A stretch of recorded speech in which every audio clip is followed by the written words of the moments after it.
آج election commission of Pakistan نے اپنا خود کا کیا ہوا پچھلے ہفتے کے فیصلے کو ریورس کر دیا، اور جیسی حکومت کی خواہش تھی، اور خواہش پہ کوئی شک نہیں ہونا چاہیے کہ خواہش تھی کیا، خواہش حکومت کی تھی کہ کسی نہ کسی طریقے سے ہر الیکشن سے بھاگا جائے۔ تو جس طریقے سے باقی سارے پاکستان میں وہ الیکشن سے بھاگ رہے ہیں، اسی طریقے سے ان کی بڑی شدید خواہش تھی کہ کسی طریقے سے اسلام آباد کے الیکشن سے بھی بھاگا جائے، اور آج الیکشن کمیشن آف پاکستان کی حد تک کم سے کم وہ خواہش پوری ہو گئی، اور وہی الیکشن کمیشن جو ایک ہفتے پہلے فیصلہ کر چکا تھا کہ یہ الیکشن مؤخر نہیں ہونے ہیں، کیونکہ جو فیصلہ جو حکومت کرنے کی کوشش کر رہی ہے وہ ہائی کورٹ کے فیصلے کی خلاف ورزی ہے، اس الیکشن کمیشن نے ایک دفعہ پھر پی ڈی ایم کی حکومت کی معاونت کی اور اپنا ہی فیصلہ تبدیل کر کے اپنے خلاف انہوں نے اپنے فیصلے کے خلاف ججمنٹ دے کے الیکشن مؤخر کر دیا، اور وہ بھی شارٹ آرڈر میں صرف سمپلی یہ ہے کہ جی پوسٹ پون ہو گیا، وہ کب تک ہو گیا یہ نہیں پتا، لیکن اس میں خواہش کیا ہے پی ڈی ایم کی حکومت کی، وہ وزیر داخلہ جناب رانا ثناء اللہ صاحب نے کھل کے بیان کر دی ہے۔ رانا ثناء اللہ نے کہا ہے کہ جی کہ ان کی رائے میں تو یہ الیکشن اس سال ہونا ہی نہیں چاہیے، یعنی 2023 میں بھی نہیں ہونا چاہیے، یہ جو سال شروع ہو رہا ہے اس میں بھی نہیں ہونا چاہیے، کیونکہ یہ جنرل الیکشن کا سال ہے، تو اس لیے جنرل الیکشن کے سال میں تو یہ الیکشن ہونا ہی نہیں چاہیے، اب یہ جنرل الیکشن کے بعد میں ہونا چاہیے۔ یعنی یہ انہوں نے بیان دے کے، کیونکہ یہ جو تبدیلی کی گئی ہے وہ انہی کی منسٹری کی طرف سے یہ نوٹیفیکیشن آئی تھی، اور تبدیلیاں جو کی گئی ہیں وہ انٹیریئر منسٹری نے کی ہیں، اور انٹیریئر کے وہ منسٹر ہیں، تو یہ تو انہوں نے واضح کر دیا کہ جو بہانہ بنایا گیا ہے وہاں پہ تبدیلیوں کا، اس بہانے کا اس حقیقت سے کوئی تعلق نہیں ہے کہ وہ ایکچولی تبدیلی کرنا کیوں چاہتے ہیں قانون میں، اور تبدیلی کا اس کو قانون میں تبدیل کر رہے ہیں، اور میں بھی آپ کو تفصیل سے بتاؤں گا کہ وہ تبدیلی کر کیا رہے ہیں اور کیوں یہ مذاق خیز بات ہے جو یہ کام کر رہے ہیں۔ لیکن ہم پہلے ہی ہائی کورٹ نے جو پچھلے ہفتے فیصلہ کیا تھا سنگل بینچ کے فیصلے کے خلاف انٹرا کورٹ اپیل میں چلے گئے تھے، جس میں ریفر کیا گیا تھا واپس الیکشن کمیشن کو، کیونکہ ہمیں پتا تھا کہ الیکشن کمیشن نے کرنا کیا ہے۔ الیکشن کمیشن کے فیصلے کا انتظار کیے بغیر ہم نے انٹرا کورٹ اپیل فائل کر دی تھی، آج ڈبل بینچ میں اس کی ہیئرنگ بھی ہوئی ہے اور کل وہ جاری رہے گی، اور ہم یہ پوری طریقے سے اپنی عدالتی جو قانونی ہمارے پاس اختیار ہے اس کو ہم استعمال کرتے ہوئے اسلام آباد کے عوام کے اس حق کو کہ وہ فیصلہ کریں کہ وہ مقامی حکومت کے نمائندے ان کے کون ہونے چاہیے، اور آئین کی روح کے مطابق ایک انتظامی، سیاسی، مالی طور پر ایک با اختیار اسلام آباد کا مقامی حکومت کا منتخب نظام آئے، ہم اس حق کے لیے اپنی جدوجہد جاری رکھیں گے، اور امید ہے کہ یہ ریلیف جو ہے اسلام آباد کے عوام کو، ہمیں نہیں، اسلام آباد کے عوام کو یہ ریلیف جو ہے وہ ہائی کورٹ کے اس ڈبل بینچ سے مل جائے گی۔ اب ذرا سا میں بتا دوں تاکہ جو گھر بیٹھے ہوئے ہیں ان کو ذرا پتہ تو ہونا چاہیے کہ اس وقت پاکستان کی جمہوریت کے حالات کیا ہیں۔ میں نے اس دن بھی ٹویٹ کر کے پوچھا تھا کہ کوئی بچہ تو نہیں ہے کہ جو ابھی بھی سمجھتا ہو کہ پاکستان کے اندر جمہوریت ہے، تو یہ جمہور کی ذرا حالت دیکھیں کہ انہوں نے کس طریقے سے آئین کا، قانون کا مذاق اڑایا ہوا ہے، اور کس طریقے سے یہ چاہتے ہیں جمہوریت جو ہے وہ جمہور کے بغیر ہو، یعنی پاکستان کے عوام کے پاس نہ ان کو جانا پڑے۔ دو تبدیلیاں کرنے جا رہے ہیں جی، ایک یونین کونسل کے اندر اضافے کی اس کے اندر وہ کی گئی ہے استدعا، اور دوسری جو ہے وہ یہ ہے کہ میئر ڈپٹی میئر کے انتخابات جو ہیں وہ براہ راست کیے جائیں۔ جو یہ دونوں کام ہیں یہ تحریک انصاف کی حکومت اپنی حکومت ہوتے ہوئے کر چکی تھی۔ ہم آرڈیننس لا چکے تھے جس کے اندر یونین کونسل بھی بڑھا دی گئی تھی، پہلے 50 ہوتی تھی پچھلے الیکشن کے اندر 2015 کے اندر جب ہوئی تھی، اور ہم نے وہ 50 سے بڑھا کے 101 کر دی تھی۔ 101 یونین کونسل جو ہیں وہ اس ہمارے قانون کا حصہ تھی۔ اسی طریقے سے براہ راست الیکشن و میئر کا یہ ہم لا چکے تھے۔ اس آرڈیننس کے خلاف کورٹ میں کون گیا؟ یہی پی ڈی ایم، یہ گئے کورٹ میں اور انہوں نے جا کے چیلنج کر دیا، انہوں نے کہا جی یہ تو بڑے غلط کام ہونے والے ہیں، تو یہ تو دونوں کام نہیں ہونے چاہیے۔ تو پہلا کام تو انہوں نے یہ کیا کہ جب وہ کل عدم ہوا، وہ آرڈیننس ختم ہوا، حکومت بدل گئی، قانون سازی مکمل ہو نہیں سکی تھی، لیجسلیشن مکمل نہیں تھی، تو واپس آپ پرانے قانون میں چلے گئے، یعنی آپ 50 یونین کونسل پہ چلے گئے اور آپ جو ہے وہ direct election mayor deputy mayor کے بجائے آپ انڈائریکٹ الیکشن پہ چلے گئے۔ اب مقامی حکومت کے الیکشن یہاں پہ شروع ہوتے ہیں، شیڈیول اناؤنس کر دیا جاتا ہے، کاغذات نامزدگی مانگ لیے جاتے ہیں، پارٹیاں ٹکٹ ایلوکیشن کر دیتی ہیں، الیکشن کیمپین سٹارٹ ہو جاتی ہے۔ جب یہ الیکشن کیمپین سٹارٹ ہو جاتی ہے تو کسی کو نیچے خیال آیا کہ یہ تو ہوا تو بڑی سخت ہمارے خلاف چل رہی ہے۔ جون کا مہینہ، یہ یاد رکھیں، یہ وہی مہینہ ہے جس میں پنجاب کے بائی الیکشنز جو ہیں وہ بھی کال ہوئے تھے اور اس کی کیمپین شروع ہوئی تھی، تو ہوا نظر آنی شروع ہو گئی۔ اور اس سے پہلے خیر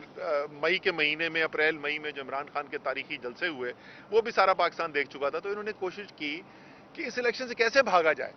تو اب ذرا سنیں ترمیم کیا کرتے ہیں۔ انہوں نے ترمیم کیا کی، شیڈیول اناؤنس ہونے کے بعد، الیکشن شروع ہونے کے بعد انہوں نے کہا جی یہ 50 یونین کونسل کم ہے تو 101 ہونی چاہیے، یعنی وہی یونین کونسل جو تحریک انصاف نے بنائی تھی اسی یونین کونسل پہ واپس چلے گئے۔ یہ جب واپس آئے تو الیکشن کمیشن نے کورٹ کے اندر چلا گیا معاملہ، ہم لوگوں نے چیلنج کیا کورٹ کے اندر کے، الیکشن کمیشن نے کہا کہ جی یہ دیکھیں یہ تو نہیں ہونا چاہیے، شیڈیول اناؤنس ہو گیا ہے، شیڈیول اناؤنس ہونے کے بعد تو یہ نہیں کرنا چاہیے، لیکن اگر یہ کرنا چاہتے ہیں تو انہوں نے کورٹ سے ریکویسٹ کی کہ آپ ان کو یہ پابند کریں کہ ہم یہ 101 یونین کونسل کی بنیاد کے اوپر نئی حلقہ بندی کر کے ایک نیا الیکشن پھر کرواتے ہیں، لیکن یہ اب اور اس الیکشن کے درمیان یہ یونین کونسل کی ہیئت نہیں بدلیں گے، یعنی حلقہ بندی جو کر دی جائے گی اس کو تبدیل کرنے کی کوشش نہیں کی جائے گی، اور کوئی مقامی حکومت کے قانون میں ترمیم نہیں کی جائے گی۔ لو جی اگلا آ گیا اب دسمبر کے مہینے میں دوبارہ اب الیکشن پھر شروع ہو گیا، پھر کیمپین شروع ہو گئی، پھر ٹکٹ ایلوکیشن ہو گئی، اور اب الیکشن کے اندر تقریباً ہفتہ 8 دن باقی رہ گئے۔ اب الیکشن میں جب ہفتہ 8 دن باقی رہ گئے تو خیال آیا کسی کو، کوئی آئی بی کی رپورٹیں آئیں، کیا ہوا، کوئی ہمارے جو بیٹ رپورٹرز گراؤنڈ پہ کور کرتے ہوتے ہیں ان کی طرف کوئی رپورٹس انہوں نے دیکھنی شروع کی، کوئی سروے کرائے، تو پتہ یہ چلا کہ اسلام آباد کے اندر یہ پی ڈی ایم یا امپورٹڈ حکومت جو ہے وہ فارغ ہونے جا رہی ہے اور الیکشن سویپ کرنے جا رہے تحریک انصاف۔ انہوں نے کہا جی اب کیا کریں، اس الیکشن کو کیسے رکوائیں؟ تو کیا انہوں نے تبدیلی کی؟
اب یہ